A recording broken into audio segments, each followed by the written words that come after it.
அமெரிக்காவில் கடந்த வாரம் நடந்த சம்பவம் நம்ம எல்லாருமே படித்தோம்.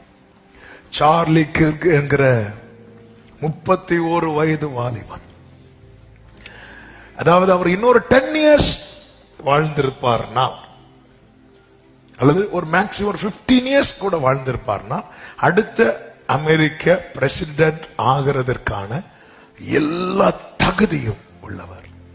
18 வயசுல ஸ்டார்ட் பண்ணார். வலதுசாரி சார்பாக அந்த அமெரிக்கன் ரைட்ஸ் எல்லாம் பேசுறார். ஆனா ஒவ்வொரு இடத்திலையுமே அவர் ஜீசஸை வெளிப்படுத்திட்டே இருந்தார்.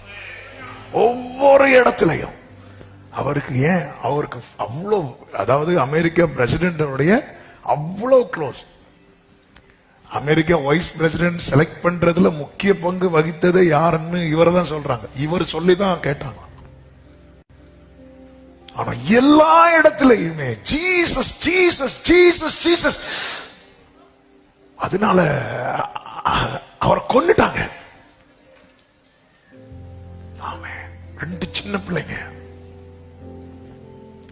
நாம உண்டு, நம்ம வாழ்க்கை உண்டு, அமெரிக்கா பிரசிடென்ட் நம்ம ஃப்ரெண்டு, அப்படியே வாழ்ந்துட்டு போய் இன்னொரு 10 வருஷம் அப்படியே பீப்புளை இன்ஃப்ளூயன்ஸ் பண்ணி நம்ம எலெக்ஷன் நிக்கலாம், பண்ணிருக்கலாமே. இல்லைங்க,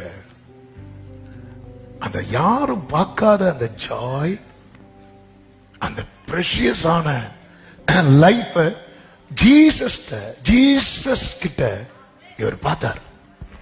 இதுதான், இந்த பார்வை தான் வேணும்.